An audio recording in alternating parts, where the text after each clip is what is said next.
गांव के सभी लोग अपने घरों में सो रहे थे। तभी एक कब्रिस्तान से कब्र के अंदर से चुड़ैल के चिल्लाने की आवाज आती है। उस कमरे के अंदर से एक चुड़ैल के पैर का पंजा निकलकर बाहर आता है और धीरे धीरे गांव की तरफ बढ़ने लगता है। वो पंजा मोहन के घर पहुंच जाता है। मोहन अपनी खाट पर आराम से सो रहा होता है। तभी वो पंजा उसके सीने पर खड़ा हो जाता है, जिसके बाद उस पंजे के अंदर से बहुत ही भयानक चुड़ैल के हंसने की आवाज आने लगती है।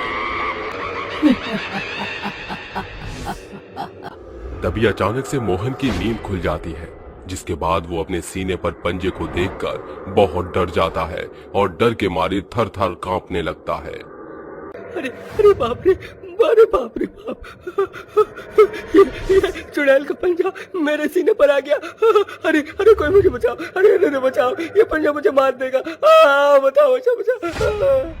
तभी उस पंजे से एक आवाज आती है, तू नहीं बचेगा रे मोहन, तू तो गया। इतना कहकर वो पंजा उसके सीने से आर पार हो जाता है और उसे मार देता है और वापस उसी कब्र में चला जाता है। अगले दिन सुबह जब गांव वाले मोहन की लाश को देखते हैं तो वो बहुत डर जाते हैं, जिसके बाद गांव के सभी लोग आपस में बात करने लगते हैं। वह चुड़ैल किसी को नहीं छोड़ेगी, सबको मार देगी, कोई भी नहीं बचेगा उसके हाथों। देखा, उसका पैर लोगों को मारता ही जा रहा है। हमें तो कुछ समझ नहीं आ रहा, आखिर वो चुड़ैल हमारा पीछा क्यों नहीं छोड़ देती और कितने लोगों को मारेगी? आखिर वो चुड़ैल चाहती क्या है? तभी एक बूढ़ी औरत वहां आती है और गांव के सभी लोगों से कहती है, हमें उस चुड़ैल को जल्द से जल्द रोकना होगा, नहीं तो वो चुड़ैल किसी को नहीं छोड़ेगी और सबको मार देगी। उसके हाथों कोई नहीं बचेगा, सब के सब मारे जाएंगे। मैं एक बहुत ही प्रसिद्ध अघोरी बाबा को जानती हूँ। वो अघोरी बाबा सालों से विद्या प्राप्त कर रहे हैं। अगर हम उन्हें अपनी समस्या के बारे में बताएंगे तो वह हमारी मदद करेंगे। बूढ़ी औरत की बात सुनने के बाद सभी लोग अघोरी बाबा के पास जाने का सोचते हैं। बूढ़ी औरत गांव के कुछ आदमी लोगों को इकट्ठा करके जंगल में अघोरी बाबा को ढूंढने के लिए निकल जाती है। चलते चलते वो जंगल के बीचों बीच पहुंच जाती है, जहां अघोरी बाबा एक चिता के अंदर से कुछ निकाल रहे होते हैं। दरअसल वे उस मरे हुए इंसान के मांस का टुकड़ा निकालकर खाने लगते हैं, जिसके बाद वो उस चिता के चारों तरफ तांडव करते हैं। ये सब देखकर गांव के सभी आदमियों को वहीं उल्टी हो जाती है, जिसके बाद वो बूढ़ी औरत अपने मन ही मन सोचती है, यही वह समय है जब अघोरी बाबा सबसे ज्यादा प्रसन्न होते हैं। मुझे अभी जाकर उनसे बात करनी होगी। बूढ़ी औरत तुरंत अघोरी बाबा के पास जाती है और उन्हें अपने गांव की सारी बातें बताती है, जिसे सुनकर अघोरी बाबा गांव के सभी लोगों के साथ गांव चलने के लिए तैयार हो जाते हैं। वहीं दूसरी तरफ रात होते ही फिर से एक बार कब्र के अंदर से एक बहुत ही भयानक चुड़ैल के चिल्लाने की आवाज आती है, जिसे सुनकर गांव के सभी लोग बहुत डर जाते हैं और मन ही मन सोचने लगते हैं, हे भगवान, फिर से उस चुड़ैल के चिल्लाने की आवाज आ रही है। लगता है फिर उसके पैर का पंजा गांव के किसी आदमी का शिकार करेगा और उसे मार देगा।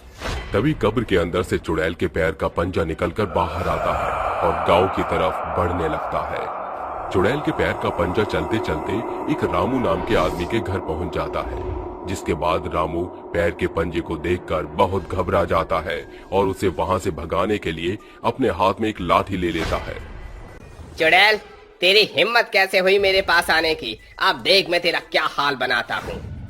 ये कहकर रामू चुड़ैल के पंजे के ऊपर वार करने लगता है, लेकिन चुड़ैल के पैर का पंजा हवा में उड़ता है और अपने लंबे लंबे नाखून से रामू की गर्दन काट देता है, जिसके बाद रामू वहीं मर जाता है और वो भूतिया चुड़ैल के पैर का पंजा रामू को चीरता हुआ कब्र के अंदर ले जाता है। तभी वहां अघोरी बाबा पहुंच जाते हैं। रुक जा चुड़ैल, कहाँ लेकर जा रही है इस मृत शरीर को? आखिर तो इन गांव वालों को क्यों मार रही है? क्या इरादा है तेरा?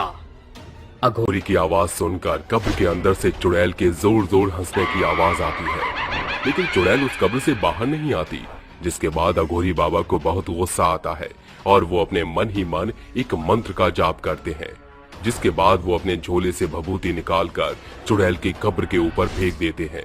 जिसके बाद चुड़ैल कब्र के अंदर तड़पने लगती है और उससे बाहर निकल जाती है। जैसे ही चुड़ैल बाहर निकलती है, अघोरी की नजर उसके पैर पर पड़ती है। चुड़ैल के पैर नहीं थे। क्यों रे अघोरी, तुझे अपनी जान प्यारी नहीं क्या, जो तू अपनी जान की दावत मुझे देने यहाँ चला आया? मैं तुझे इस गांव से भगाने के लिए यहाँ आया हूँ। तू सीधे स्वभाव से यहाँ से चली जा, नहीं तो मैं तेरा वो हश्र करूँगा जो तूने कभी सपने में भी नहीं सोचा होगा। तू मेरा कुछ नहीं बिगाड़ सकता। मेरे जितना शक्तिशाली तू है भी नहीं। जितनी शक्तियाँ मेरे पास है, तू उनके सामने टिक भी नहीं पाएगा। मूर्ख चुड़ैल, तूने मुझे कुछ ज्यादा ही कमजोर समझ लिया है। अब देख मैं तेरा क्या हाल करता हूँ। अघोरी अपने मन ही मन मंत्र का जाप करता है, जिसके बाद वो अपने मुंह से एक फूंक चुड़ैल के ऊपर मार देता है। जिसके बाद चुड़ैल की शक्तियाँ और भी ज्यादा कमजोर हो जाती हैं और वो अपने बारे में बताने लगती है। रुक जा अघोरी, और कुछ मत करना। मैं तुम्हें सब कुछ बताती हूँ। मैं लोगों को इसलिए मार रही थी ताकि मुझे पुरानी शक्ति वापस मिल जाए और मेरे कटे हुए पैर वापस फिर जोड़ पाऊं। बिना पैरों से मैं धरती पर चल नहीं पाती हूँ, जिसकी वजह से मैं अकेले इंसान का शिकार नहीं कर पाती। तुझे जो करना था तूने कर लिया। अब तुझे यहाँ से जाना होगा। ये तेरा आखिरी समय है। नहीं नहीं, मैं कहीं नहीं जाऊंगी। जब तक मेरे पैर पूरे नहीं हो जाते, तब तक मैं यहाँ से कहीं नहीं जाऊंगी। अघोरी के कई बार समझाने के बाद भी चुड़ैल अघोरी बाबा की एक बात नहीं सुनती। जिसके बाद अघोरी को बहुत ज्यादा गुस्सा आ जाता है और वो वहीं एक विधि शुरू कर देता है। जिसके बाद चुड़ैल की सारी शक्तियां खत्म हो जाती हैं और वो बहुत कमजोर हो जाती है। चुड़ैल के कमजोर होते ही अघोरी बाबा उसके पैर के पंजों के ऊपर पवित्र गंगा जल डाल देते हैं। जिसके बाद चुड़ैल की आत्मा अपने आप चलने लगती है और उसकी आत्मा को मुक्ति मिल जाती है। जिसके बाद से उस चुड़ैल का साया गांव से हमेशा हमेशा के लिए खत्म हो जाता है।